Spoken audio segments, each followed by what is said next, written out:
Welcome everybody. Sorry, need the speaker because of the recording. Leopold Lambert is having this lecture here at Studio X, No Escape from the Body. Leopold is he's the editor of the web platform The Funambulist, and also Leopold also related to The Funambulist.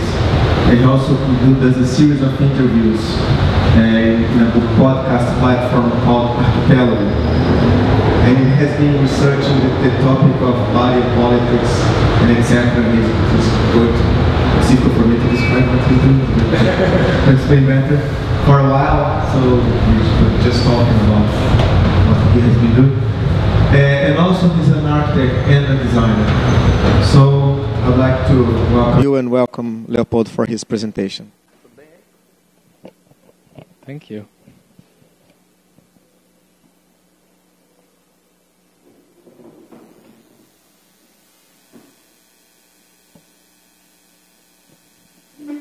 Good evening.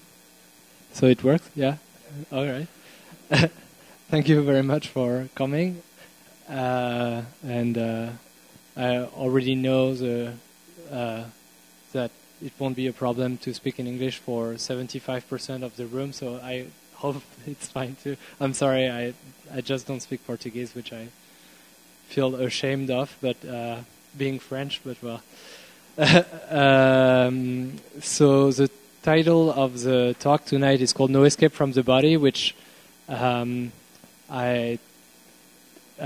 is the translation of something in French that I tried to put in English, but actually in Portuguese it would work almost better. It's a phrase that Michel Foucault wrote when in French he said "Mon corps topie impitoyable," so topie impitoyable, which would be my body is a ruthless space, I suppose. But in I saw the translation yesterday in Portuguese actually, so.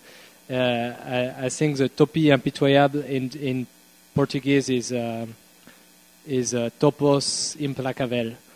So that's the beauty of Latin bridges. But anyway, I put it in English for this one. So maybe just to introduce my work just a tiny bit before really starting, because the talk itself will be about the forthcoming book that I just finished to write, that I will explain a little bit the premises of it. But so, as Pedro said, like my main tool of work is The Funambulist, is this blog, trying to articulate some ideas around the politics of the design environment, but in relation to bodies, as I will talk about. This blog produced a few books that are coming out every now and then, which are collections of articles. Part of those two series, the Funambulist Papers, which are guest writers' essays, and the Funambulist Pamphlets, which are my own articles, grouped by theme. And as Pedro also pointed out, since January, the blog also had a podcast called Archipelago, that follows a similar editorial line, but that tries to, rather than being very self-centered on my own writings, that tries to talk with people around the world. And I'm very glad Gustavo is here, because we will talk tomorrow together about bodies and dance and the city and politics, so that's going to be very interesting. And so the books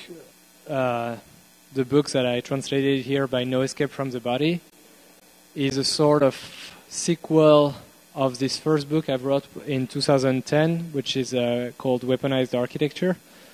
And the book's argument was to say that architecture is necessarily violent and necessarily instrumentalized at a political level. And it was necessarily violent on bodies. And I was saying that all the time. It's violent on bodies, it's violent on bodies. But after a while, I realized I actually never really tried to study what a body was to begin with. I mean, we take that for granted, but what is it really? So that's a little bit how this new book started. One particularity of the first book that was particularly oriented towards Palestine in particular. That one of the particularity of the book is that I also tried to design something for the that was trying to translate into design what I was writing at a more theoretical level, let's say, and that's something that is not in the new book, but I almost say that it should, because that's something that's very important to me to also confront ideas and language into something more design. I mean, as architect. So anyway, let's begin with this presentation per se, and it will be divided into two parts. The first part is basically what I was just saying, trying to wonder what is a body to begin with, what is it, this thing, and then the second part will be more trying to look at how design affects politically these bodies. So, and in order to do so, the methodology I'm using in the book and also in this presentation is a sort of backwards tracking shot, like both geographical, like let's start with the atom, what is an atom, then what is a cell, what is an organ, and then trying to look a little bit like, the IMS power of 10, like trying to zoom out like that, but not just zoom out geographically, but also zoom out in terms of intensities of layers that compose the body. So also at some point trying to apply a political layer on this assemblage. But anyway, I might be making things more confusing than they are.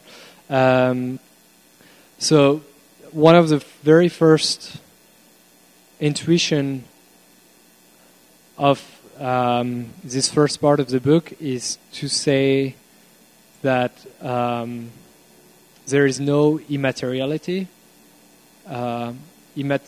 Everything is material. I mean, obviously, what we call the body usually is we think of it as a material thing, but there is no immaterial body, in the sense that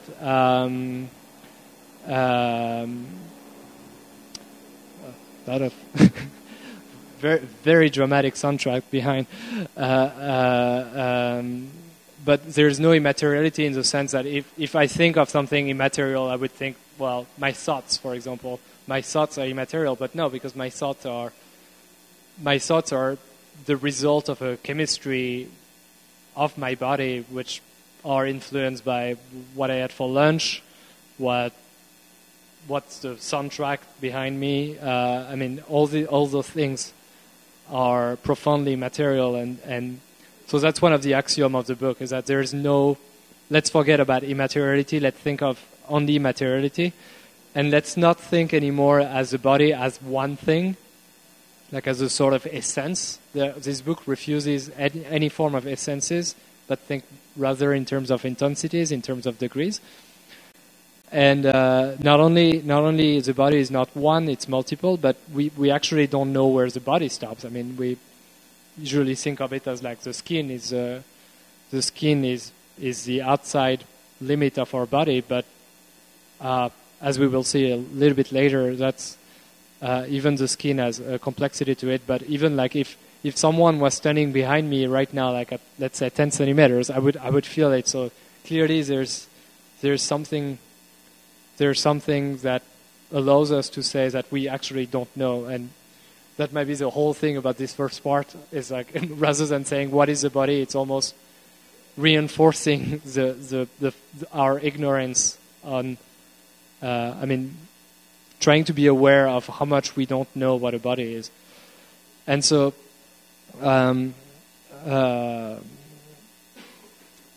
so one particular aspect as well is that we usually think of the body as some sort of we think of it as like inside the body, outside the body. We're very clear about that. And when we do that, we tend to think of the body as a sort of bag, almost a bag that has some organs in them. But when we come to think about it, I don't know, if I take my hand and I put it on my cheek like that and I go into my throat, at what point inside my throat will I be inside my body, or will I be outside? I mean, it's actually a much more complex geometry that is not Euclidean, that is topological. That makes, once again, the limits of the body much less definite than the way we usually think about it. Once again, I can put my entire hand in my throat, and it would be obsolete to think what is inside, what is outside. It'd be only a matter of surfaces. And one particular aspect that I'm interested in that is that if you think of the body in terms of surfaces, you think of it in terms of exchanges. If I take an example, is that the moment of the year that I have the best idea of what my throat, the geometry of my throat is like, is in the spring. You have all this pollen going on. I mean, I don't know in Rio, but in New York certainly, and you have all those little particles of pollen coming into your throat, and you cough, of course. But so it's interesting how somehow the pathology, I mean, something wrong, like the pollen in your throat, reveals something about your body, and that's an argument I'm trying to make as well in the book. Is that I'm thinking of the almost the hypochondriac body, and I tend to be hypochondriac, so I know what I'm talking about. In the hypochondriac body is not a body that think that it is sick. It's a body that experiences the fact that it is not sick, and after that we think maybe something is wrong about it. But if I feel my stomach is doing a weird thing, it's actually operating, it's working, and that's why I'm like, oh wow, that's weird. But all that to say is that we tend to have misconception about the way we think of the body, and I know what I'm talking about. That I'm pretty far from design, but that will come later. So I'm really trying to build what we can say about the body and what we can doubt about it. An important aspect of this material assemblage that the body is that it is part of a continuous movement. In middle school you learn the movement is relative. You're sitting in a train. The person in front of you in the train is not moving for you because the train is moving, but what's outside the train is moving. So you're both in movement and not in movement, but ultimately everything is in movement. And if everything is in movement, then we can start to think of everything as dancing. I mean, that's maybe where poetics and aesthetics starts to come into play within this discourse, I suppose.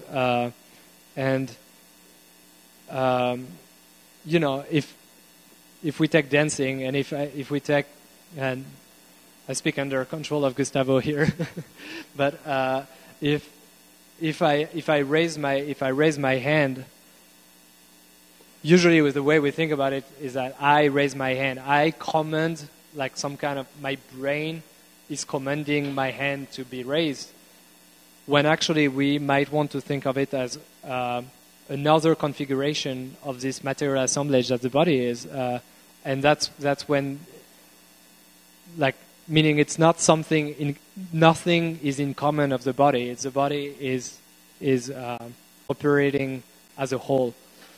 And so with and poetics and aesthetics comes by the awareness of the fact that when we're moving, we're dancing, and since we're always moving, we're always dancing.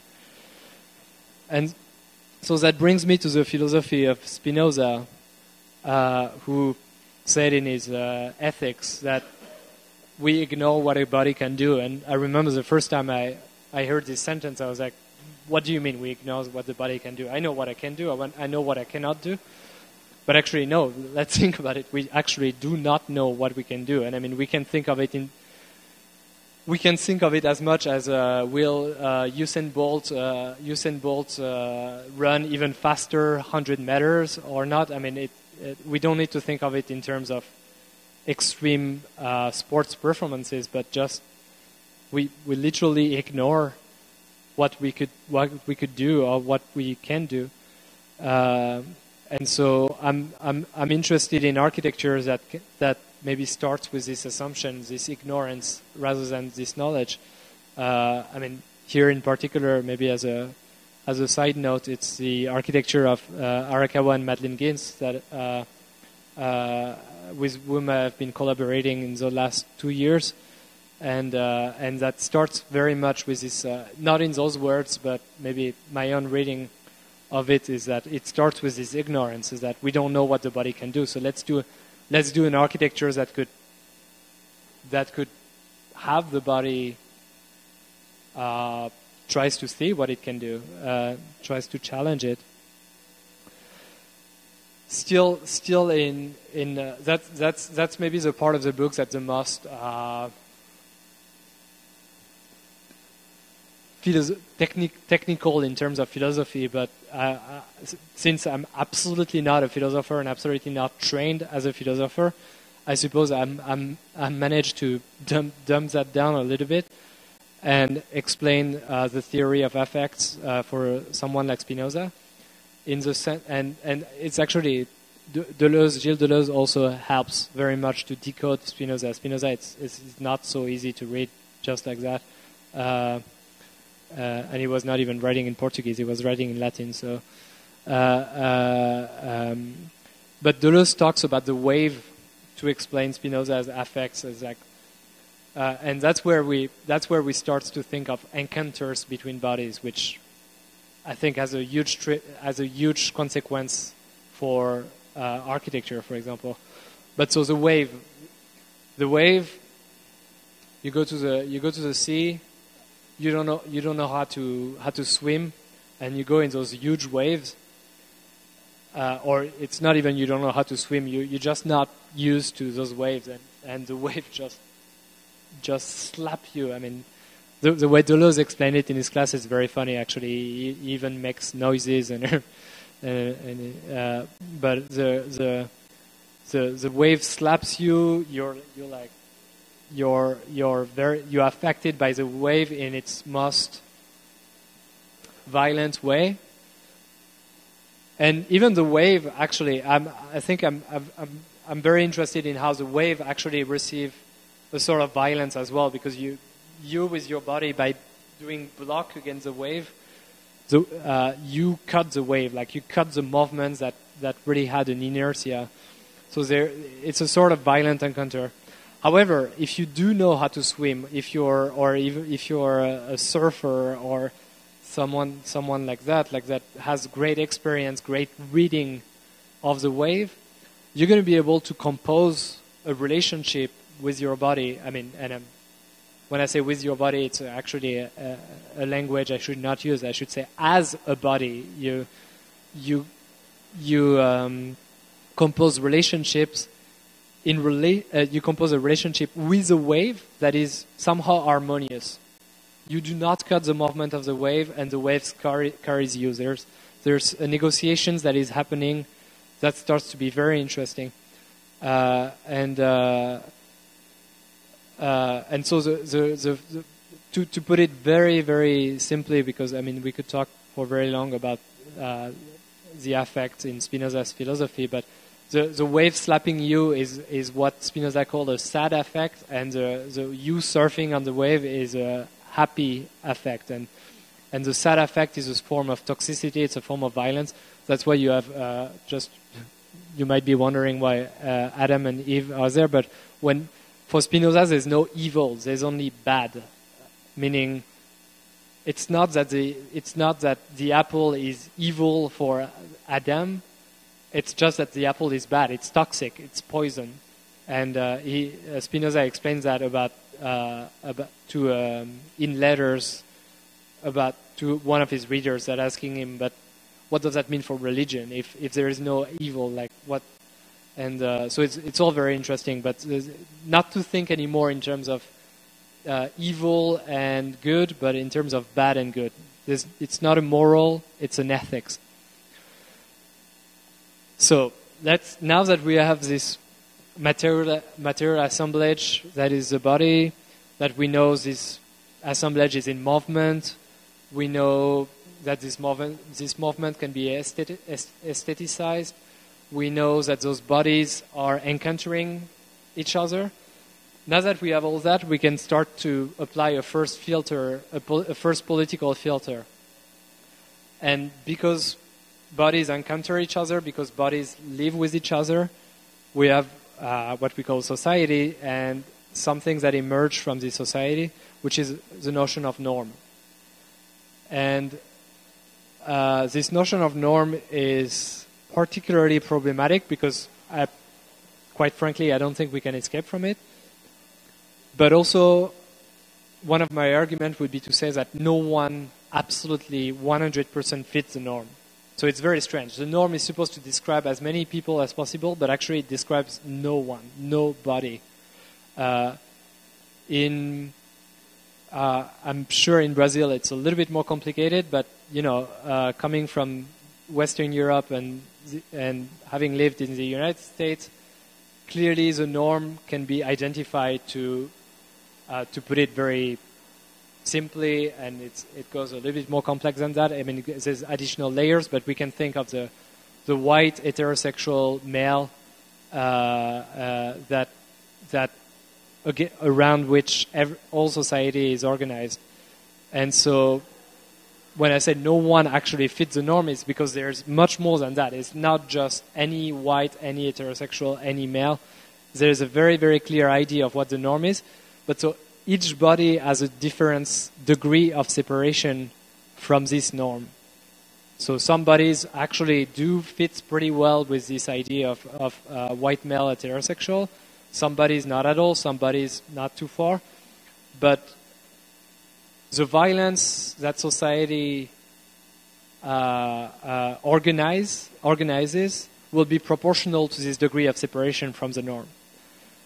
So if we take the example of gender, which is a pretty immediate examples, and I mean here on the screen you have the drag king workshops that was done in the 90s at the LGBT center in New York, which proposed to bodies that identified as women and that are identified by society as women to dress and to behave like men for a day and to experience the city as such. And that was for them an incredible experience, because all of a sudden they were walking in the city in a position of power, in the position of the norm, in a position that was closer to the norm, to the normative body, than they were when they were recognized as women. And so, I mean, I think it's been discussed and analyzed thoroughly for quite a few years now, that gender is very much a social construction rather than the old argument of biology, because I mean biology doesn't make any sense in the sense that we would divide the human population into two categories based on whether they have a penis or a vagina.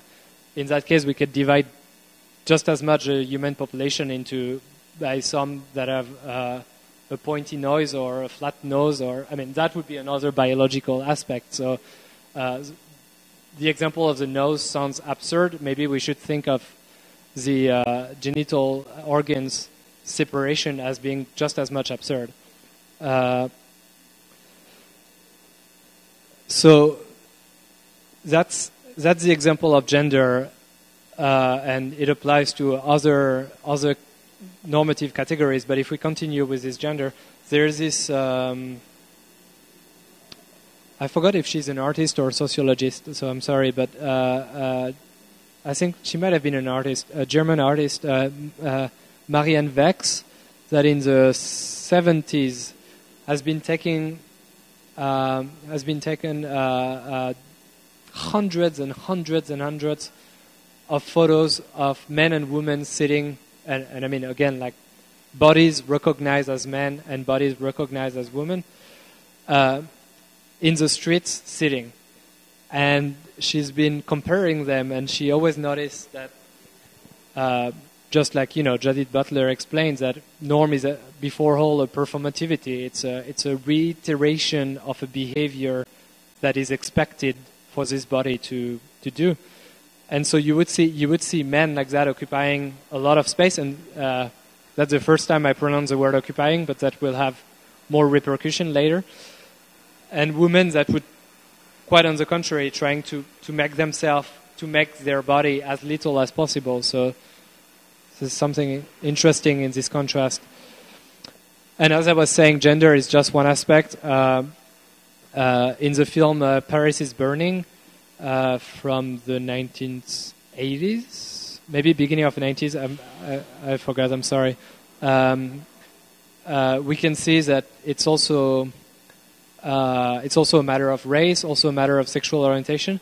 The film is about those what's called the balls in Harlem, where queer African American and Latino American bodies would go to and perform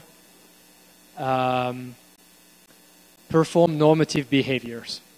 So as you can see, they would be queer and black, but they would pretend to be white heterosexual aristocrats, and so it was almost a choreography of those performances, and the realist, that's the word they were using, the realist performances was winning a prize. So it was all about that. It's very interesting in that sense of performativity.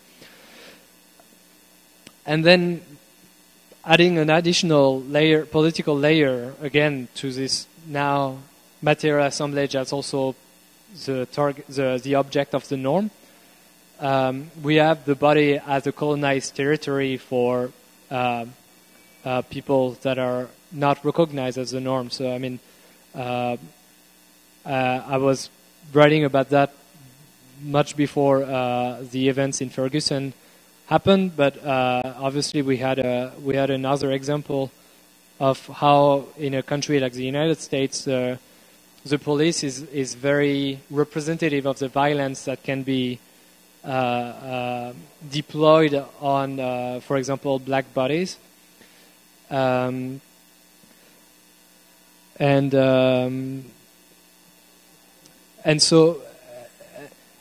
there's something interesting in the fact that racism nowadays applies itself in. I mean, if we simplify very, and maybe I should not do that, I don't know, but if we simplify it, we can think of racism from the past as being a sort of zoological categories of human beings, and some would be declared as actually human beings, and some others that would be declared as sub-human beings or something like that. And that was very much a justification for obviously slavery, but also colonization as a whole. But so again, that's a pretty abrupt simplification. But racism, as we experience it today, would be more based on anticipation of bodies. I mean. We have Trayvon Martin that I would speak about again today, this kid in Florida who got killed by George Zimmerman because he was wearing a hoodie, and that's where the clothes will come in. He was wearing a hoodie in a relatively established neighborhood in Florida and you have this vigilante who sees that and he thinks black body plus hoodie equal up to no good. And this way of thinking is precisely how racism operates. And so it's very much oriented to bodies and their potential movement. And so the police in that matter is very expressive of the antagonism it creates towards those through those racist expectations. Maybe I should accelerate a little bit, but the first part is almost over. But I'm also interested in how something like torture can be actually choreographed. And so on the left you have a little manual that's been distributed, and obviously it was top secret, but it actually got leaked. It was distributed to the French custom police that brings back so-called clandestine migrants by plane to their native country. And you have migrants in a plane full of people. It's interesting to see how people are fine with their plane having someone's life shattered by the police, as long as this person does not make noise. It happened quite often that when a migrant starts to scream and everything, all of a sudden the population of the plane becomes maybe ashamed of their situation, and they might actually revolt. So there is a code for the police to actually do this kind of. It doesn't look that violent, right? It looks almost like an embrace. There's almost something romantic about it. It's very, very strange, but it's actually a way to make the person not shout. And so it's interesting how there's an entire manual like that, full of pictures like that, explaining. So it's very much what I call a medicalized, because it is about the body, and it's very precise choreography of torture. On the right, it's actually something that was in the CIA manual of torture, of obviously not called torture, but called whatever the name was, their extended interrogation or some kind of euphemism like that. So anyway, now that we have this body, we know a little bit better what it is, or maybe at least we know a little bit better that we don't know what it is. Now that we have that, comes the designers and the architects. And when I say the designers, the architect, it obviously doesn't mean people who practice architecture in the sense of we think of ourselves. I mean, I don't know who is the architect, who's not, but it's really all the people who think in advance of a design. So I'm trying to take things in the right order. So, I mean, I propose 3 scales of examination. Obviously, the idea of taking scales is kind of strange in the process I'm talking about, because there is not something as clear as like the clothes, then the wall, and then the street. Like everything is gradient like that. But maybe before even, before going too fast into those 3 scales, there's a few things that I'd like to establish. And maybe to do so, we need to, for just 3 minutes, stop thinking in terms of anthropocentric scale of time, for example, because we, in an anthropocentric scale of time, I will not stay on this chair very long. This wall is going to be here for a very long time. But if we stop being anthropocentric, then maybe we all think of like this wall is here temporarily. Sorry, just as I am on this chair, and so the wall is as much a material assemblage as the body is. There's a difference between bodies and objects, but they're not essentially different. They're not different in essence. They're not absolutely different things. They're material assemblages that occupy a space. And that's very important because each occupation has a different political intensity. But so if I go back to the wall is this assemblage, this material assemblage that is occupying this space, the space that we don't really see because precisely the wall is on it. And so if I, as body, wants to occupy the space that the wall is, I'm going to need to push the wall. What's interesting is that the wall has been made for me not to be able to push it, but that's already the step further. But so I'm going to need to produce energy to push the wall, and that's precisely what the wall has been built against. It's been built in such a way that me, with my energy as body, has no chance whatsoever to push this wall. Maybe if I start to have tools that provides more energy, then I'll be able to do that. But so the political intensity of locations of bodies and objects. I take one example that's fairly obvious, but if you have an Israeli army jeep in a museum of the Israeli army, or the same jeep in the middle of a Palestinian town in the West Bank, the object is the same. It's a jeep. It's an Israeli army jeep.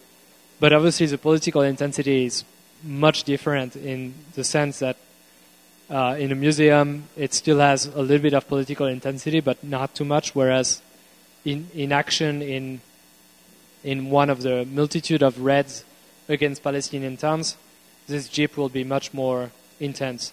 But that's a pretty extreme example because it's a military example. But it's also true in the example of gentrification.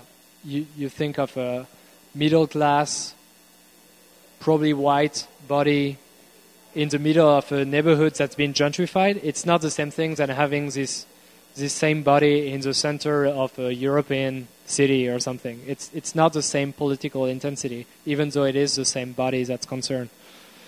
So I mean, I hope you see how I'm moving forward into more and more, in space, in spatial conditions, and that carries the idea of design. And precisely, what is design if it is not the idea that you anticipate the movements of bodies? The definition I usually give of architecture is the discipline that organizes bodies in space. So usually when, as architects, you design a space, you do not design it just randomly.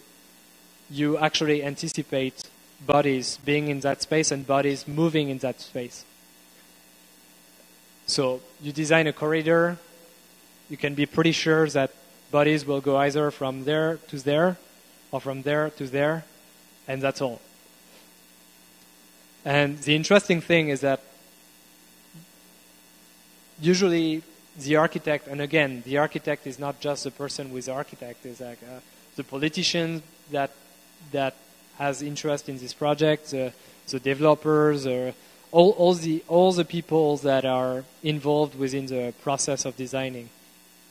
What's interesting is that they actually have an interest for this body to come from here to there, or from here to there, and that's why the corridor exists. There's been an interest involved, and I'm not talking yet about. I'm not saying. And the images are not helping. I'm not saying necessarily bodies that are subjected to architecture are like cows that go through corridors and they're going to get killed at the end. It can be a very so-called anthropophilic interest. You can think, I'm anticipating those bodies are going to do that, and it's going to be good. In the political view of societies that I have, it's going to be good. But obviously, everyone always think in their own political view of society. No one is doing something that they think will be bad for their view of society. So I'm starting with this example of Temple Grandin, who is this autistic engineer living in Colorado, who's been designing. She says, I'm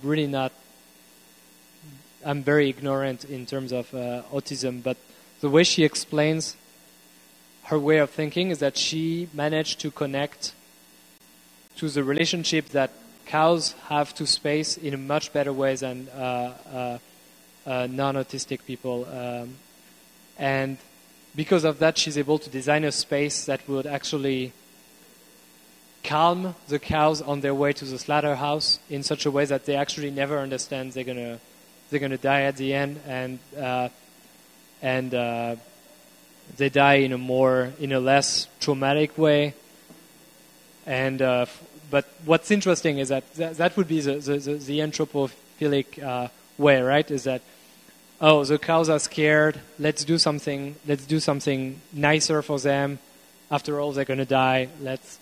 Let's be nice. Let's be more humane.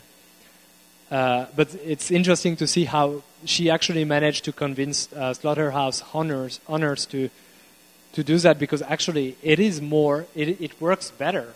If the cows are not afraid, they will not hurt themselves on the way there. They will go very calmly to their death. They will optimize their function of the slaughterhouse. So you can already tell how it's always more complex than just good intentions.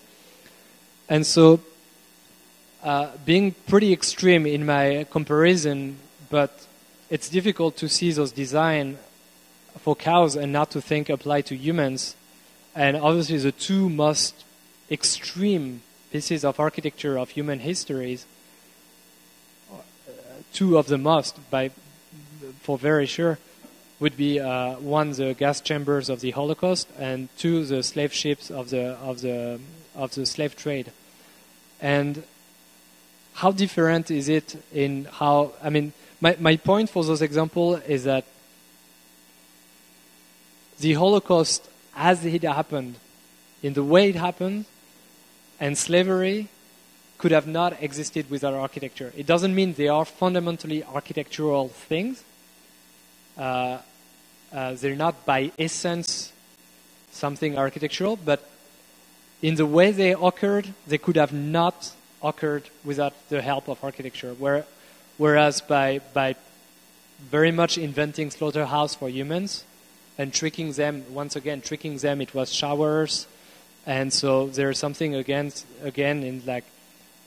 in having an architecture that's able to calm bodies and even though it's driving them to their death. And the slave ship in moving 1 million people from a continent to another is done through architecture, the architecture of the boat in that case, in which bodies are parked and contained violently. So obviously, that is in no way saying that all architecture has something of slavery in it. It is just saying that there is no essences. There is not an essential architecture of slavery. There is the same logics apply to every architecture at obviously very different degrees of violence. Those are the most extreme examples. So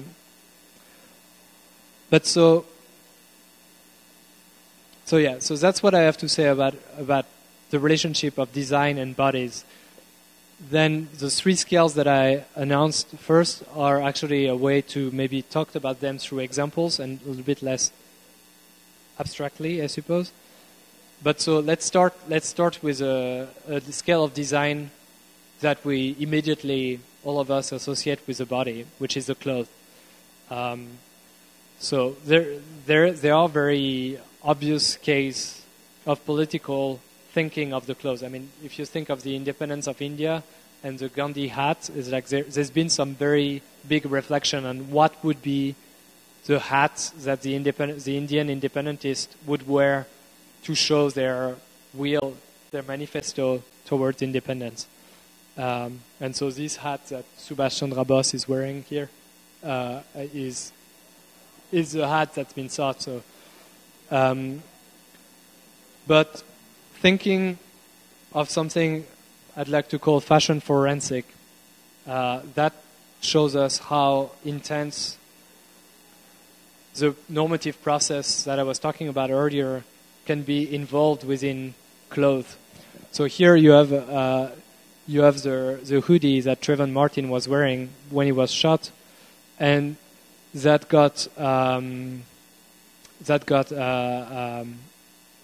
intervened inside the trial of George Zimmerman as a conviction object. And it got introduced by the prosecutors, meaning the people who were wanted George Zimmerman to go to prison, which he did not, by the way. The jury was all white, just saying. But so there are some things that I find extremely problematic in producing a piece of clothes as an evidence in a trial, because it reinforces this idea that a clothes can mean something universally. The hoodie equal delinquent, especially if worn by a black man. If we think of another example that I've been researching a little bit about, and you'll understand very well what I'm trying to say here. In the States, the United States, in the states of Georgia and Mississippi, if I'm not mistaken, in the prosecutions of cases of rapes, the clothing that the victim was wearing can be produced as the past history of the victim, meaning that it can actually take a role within the judgment of a rape, which obviously is a rape. When you think about it, there's no attenuating circumstances to a rape. You can have attenuating circumstances to a murder. You can have someone, putting a knife into you, and you kill this person, and you will have attenuating circumstances. In the case of a rape, it's absolutely not possible. A rape is the action of a dominant body over another, the absolute power of a body on another. So there's absolutely no attenuating circumstances. And for that matter, you cannot produce any evidence that would suggest that there would be attenuating circumstances. So if you start putting in a court, if you start showing that the victim was wearing a mini skirt or something like that somehow the person who is judged was appealed by the mini skirt, and that might justify a little bit why this person raped this other person. This doesn't work. There cannot be attenuating circumstances. So when you start producing a clothes in a court and start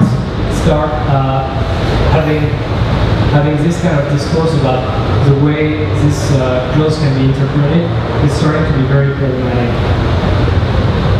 Similarly, something that I'm sadly familiar with because it happens in France is, as you might know, the fact that a few years ago the hijab, the Islamic veil, has been banned from public schools, and so you see this kind of poster saying with a lot of Republican propaganda that you need to show your face, and everything to society.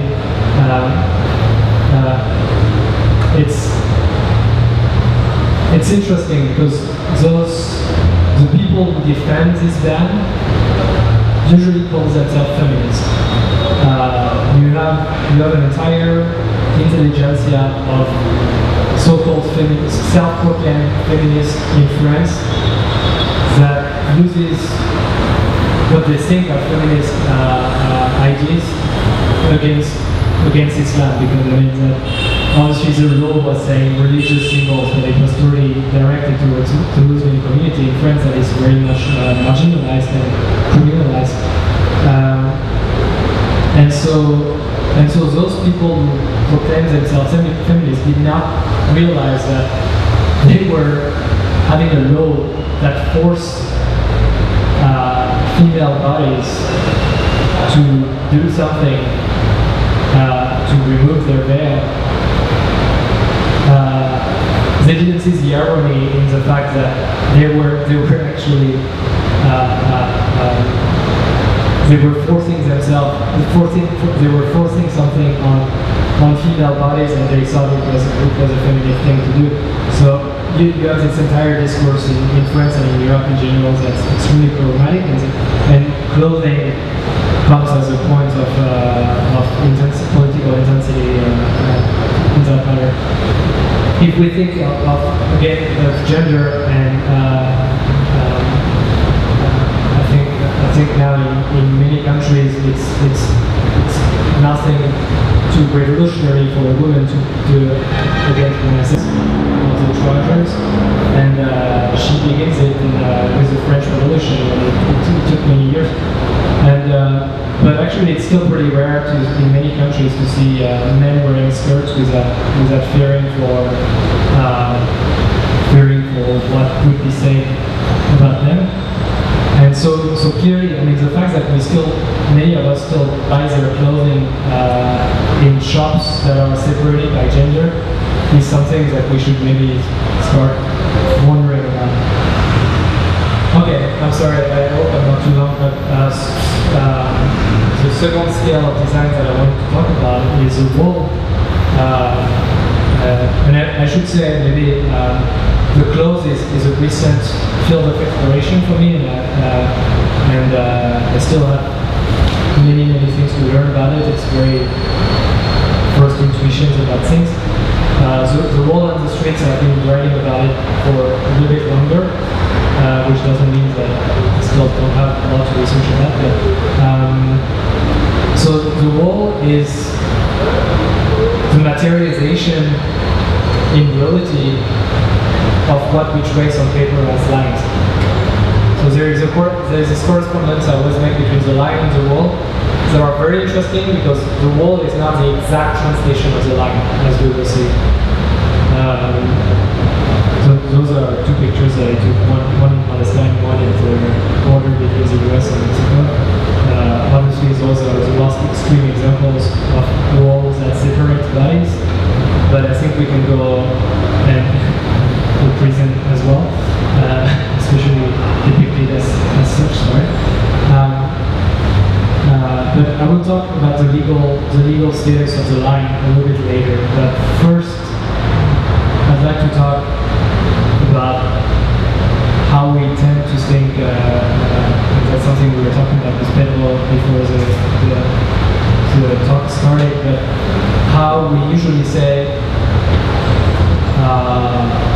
We have those ideas of the most non-violent architecture of like the house that protects us from the wind, protects us from the rain, sometimes protect us from the outside, and all those things.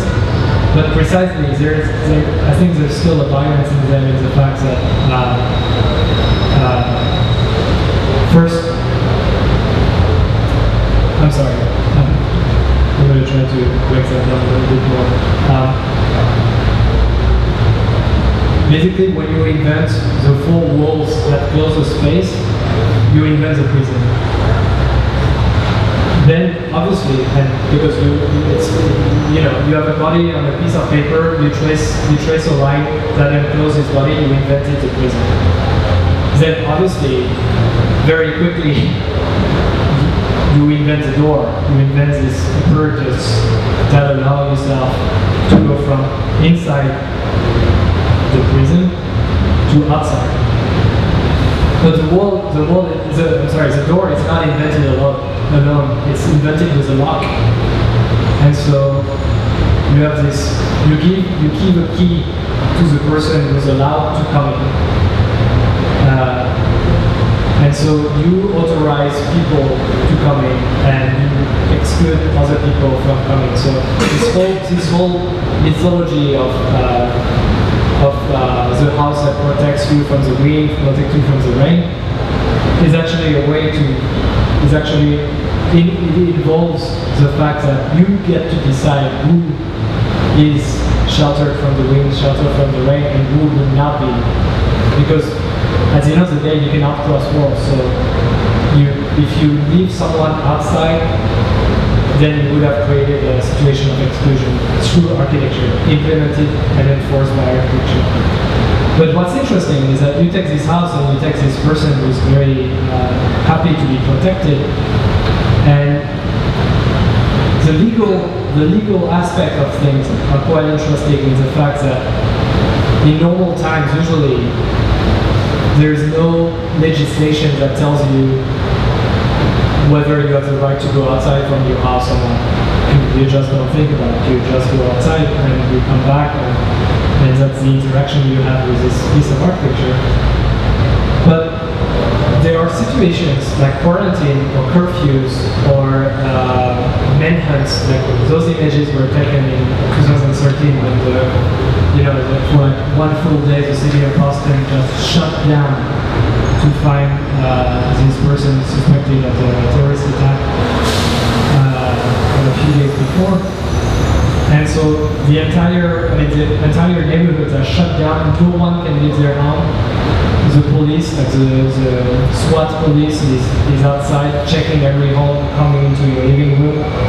And all of a sudden you might realize, wow, the walls that were here to protect me from the rain, to protect me from the wind, actually, in that case, under this specific legal regime, there is the curfew and there is the manhunt. I am a prisoner in them. Obviously, in that case, it lasts only one day. Quarantine is supposed to last for 40 days, so all of a sudden it becomes much more important. And then you have political curfews, like in the West Bank again. You would have this. Curfews are ideal for the Israeli army because they use the Palestinian home as their own prison, and whoever is outside can be immediately declared as someone that you can legitimately kill since they did not listen to the curfew law. So each wall is a law, and so those lines that we trace on plans are also legal diagrams that materialize and enforce themselves through architecture. And so you have those very interesting situations, and almost a little bit absurd when you come to think about it, but that's what legislation is doing. Of the embassy, you have Julian Assange being somehow prisoner of not prisoner, but not being able to leave again as the Ecuadorian embassy in London for the last 3 years. 2 years and a half. And so you have this very absurd situation where you have him on the balcony of the embassy. The British cops here that are ready to arrest him, let's say he falls from the balcony. But it's like when we were kids, like we play tag, and it's like house. Like that's where he is. So house. When we say house, we invoke architecture and its relationship to the legal status. What's very interesting, I was saying earlier, is that the line does not immediately materialize into a wall. It's not, the translation is not perfect. Because the line is perfect. The line on the diagram is perfect. When you do a law, you theoretically know who is doing illegal behavior and who is not. It's very clear abstractly. When it comes to reality, things are a little bit more complex, but they're more complex even in the materialization of the law, in the sense that you trace a line, let's say, you trace a line between the US and Mexico, it's one line. But in reality, it becomes a wall, therefore it has a thickness. So that's what I like to call the thickness of the line, which is an expression I like because the line, geometrically speaking, by definition, doesn't have a thickness. That's what defines it. But in reality, in architecture, it has a thickness. So what happens inside the thickness of the line? To me, it's a space that's very interesting because a very quick reading of it could say, oh, but this is great, the thickness of the lines, that's when we are liberated from the law, we can do whatever we want, it's this strange world, and I usually think of William Burroughs' Interzone, for example,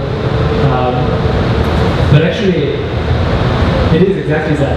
You are liberated from the law, but when you're liberated from the law, you're liberated from any form of rights, any form of status.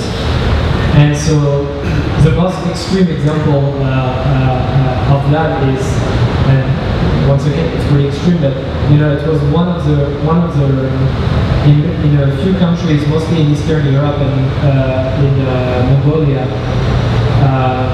one of the deaths punishment could be done by what's called the environment. Like you would have the body contained within a wall. And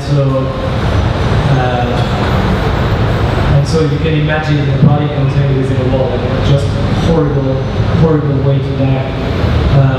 But in a more current and less extreme, I mean very extreme, but example, you have in 2011 you had a group of 20 Eritrean refugees, migrants trying to go from Eritrea to Israel, and they cross Egypt, managed to leave Egypt, but did not enter Israel.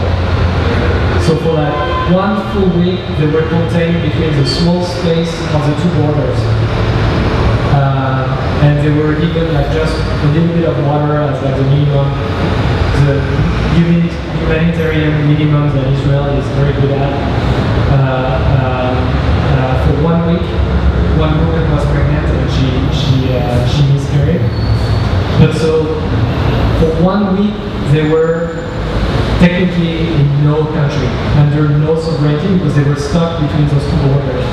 So that is the thickness of the line. That is the thickness of the wall that has a very, very strange, ambiguous legal status that I'm interested to research.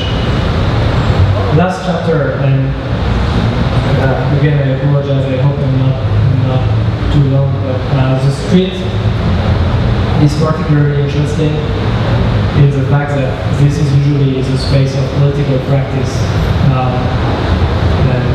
This is a photo I took at Occupy Wall Street because I was quite active when it happened in New York in 2011. The thing with Occupy Wall Street is that it's an interesting story. Obviously, it started with the word Occupy Wall Street, which is easy to understand, is that we are against Wall Street, we are going to occupy Wall Street. It makes sense. But then relatively after, you had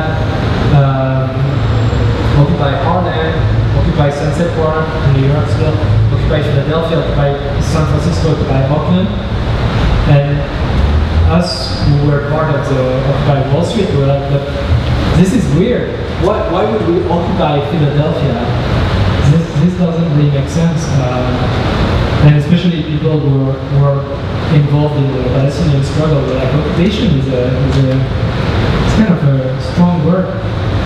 So I was trying to think about it, and what I came to think about related to the body in a very strong manner is the fact that the body being a material assemblage within a material environment, the body always has to situate itself, to locate itself somewhere. There's no choice. Like, even when we sleep, obviously our body occupies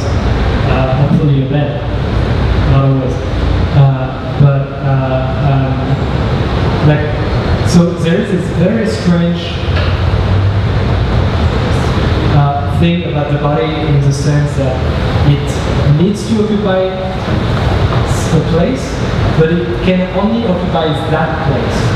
So there is a radical, somehow when we think about it, I mean, for someone who travels a lot like me, very luckily, so it's sometimes I'm thinking like, wow, I mean Rio de Janeiro, that's incredible. Like I could be anywhere else, literally anywhere else in the world, but I'm here. And this is something very interesting in the fact that to me it's a radical choice. It's a necessary choice because you need to be somewhere. But it is radical in the sense that it excludes every other place. And when I say that in talks, I usually say thank you for coming because you choose to locate your body in a place not too far from me, so I appreciate that. But there's something even more interesting in this aspect is that not only you always need to situate your body somewhere, not only your body can be situated only at one place to the exception of every others, but also only your body can be situated in that space. And I'm going back to this war between me and this world that this world's going to win, evidently, but in the fact that you occupy your chair right now. Your body occupies your chair. If you want the chair that one of your body is occupying, you're going to need to push this person or ask politely, hoping that will work. But only one body can occupy this chair. So I mean, all of a sudden it has tremendous design consequences, I think. That is not the transitions that I'm making here, but the fact of going down to the street, as we say, I don't know if you say that in Portuguese, but to go another way to say to demonstrate, at least in French, I think in English too, would be to say to go down to the street, and it's understood as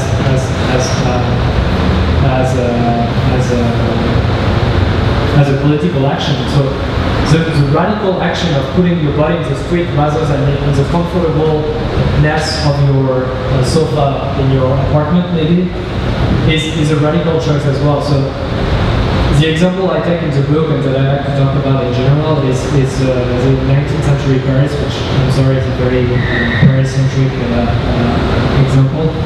But in the fact that there is actually an architecture of going down to the streets and starting to the political movement that is a weird material because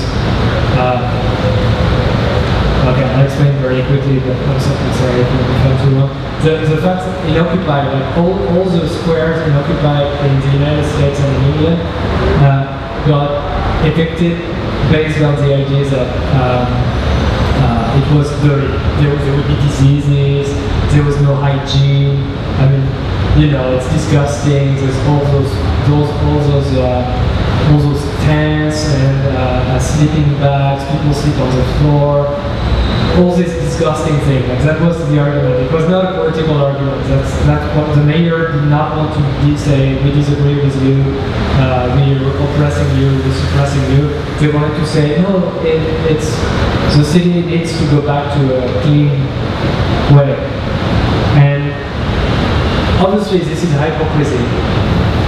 But sometimes even the hypocritical argument can actually mean something more profound. And in that case, it's a sort of it's a fear against what I call the abject, and is usually used in that manner as well. And the abject was defined by anthropologist Mary Douglas as a matter out of space. It's a matter that should not be where it is. So again, we go back to the occupation of the body. And I was thinking, the barricade seems to be very much this matter out of space as well. Is that this weird assemblage of like pavement, everything you find, you put it in the barricade, and so there's something happening in 19th century Paris, first part of the 19th century that's very interesting. You have those two men that are they are alter ego. The first one, Robert Bugeaud, is a French marshal from the French army. He participated in the colonization of Algeria. He was decorated for that. And he understood that war inside cities, like in Paris, there was 3 French revolutions in Paris in the 19th century with barricades and many failed ones as well. So he understood that if the army needed to fight within Paris, it needed to change their way of fighting, and it needs to think in the way the insurgents were thinking. So he wrote this book called, it's never been translated in English, but it's called The War of Streets and Houses. And he explains how you need to maybe go through walls to reach the barricade, to destroy it, to operate in much smaller groups and operate on the matter of the city. Once again, I go back to this material assemblage. To make holes, to go on the roof, the whole way. Also, way of thinking that actually was not very popular within the hierarchy of the army, so it did not end up being applied so much. And then on the other side, you have Blanqui, who's like the hero of 19th century revolution and the theoretician of those revolutions. And Blanqui wrote entire manuals about how to build a barricade, how to secure an entire neighborhood as being a revolutionary nest against the army. How, again, you should destroy not destroy the wall, pierce the holes, make houses communicate with each other, act on this material that the city is, act on the materials that the street is, and construct this sort of abject architectures that the barricade is. Which actually also brings an activity I'd like to do, which is the cartographic activity, and I've been doing that a lot in the case of Palestine. But here it was a way to map many things during the Paris Commune. So the Paris Commune is in 1871. To put it very simply, the Paris declared its independence from the rest of France, from imperial Republican France, to create a proletarian kind of communist society for 3 months, and it got eradicated after 3 months. And part of the thing I wanted to map is to see how the Haussmannian transformation of Paris has been helping in some way, actually not as much as I thought originally, but how those big boulevards were much easier to, this big boulevard, which was very much this transformation of the material of the city, like creating much larger streets in which the army could rush, and how it would be much more difficult to create barricades, how this affected the issue of the conflict. Anyway, moving on, another very important example was the independence war of Algeria against the French, where in the 50s most of what was happening in that sense was happening in the Casbah in Algeria, so you can see the plan. It's like extremely labyrinthine. So obviously leading a guerrilla, leading a war, a completely asymmetrical war, because the Algerians had very little means to do that.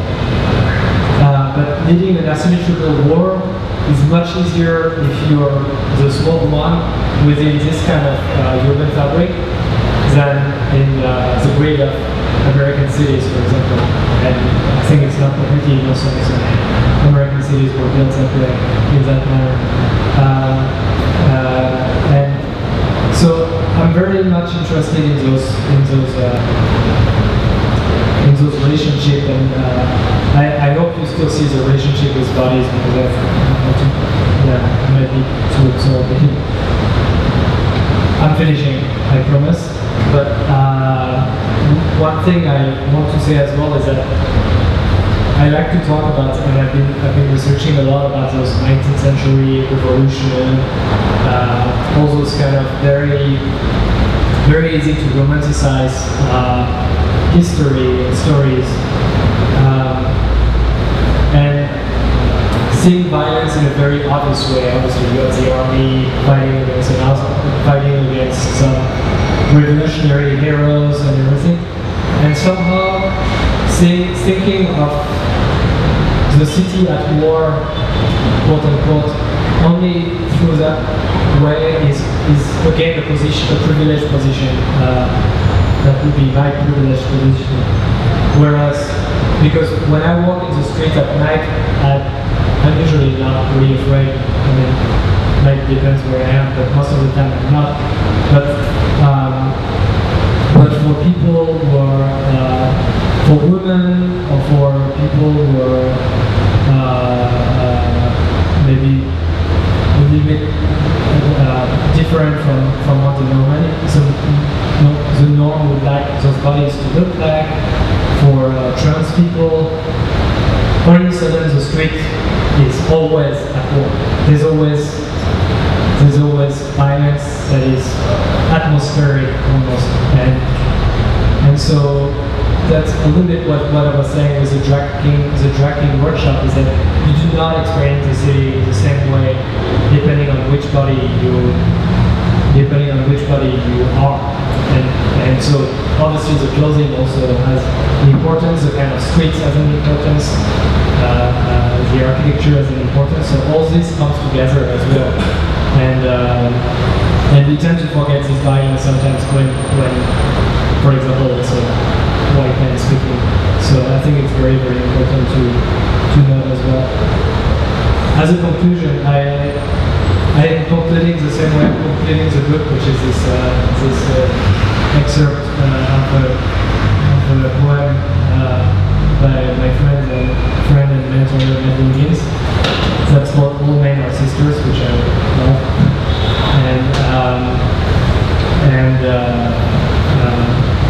That kind of relates also to a little bit to the idea, the sentence of Simone de Beauvoir, who says one is not born as a woman, one becomes a woman. In the same sense, one is not born as a black man, one becomes a black man. All in the sense that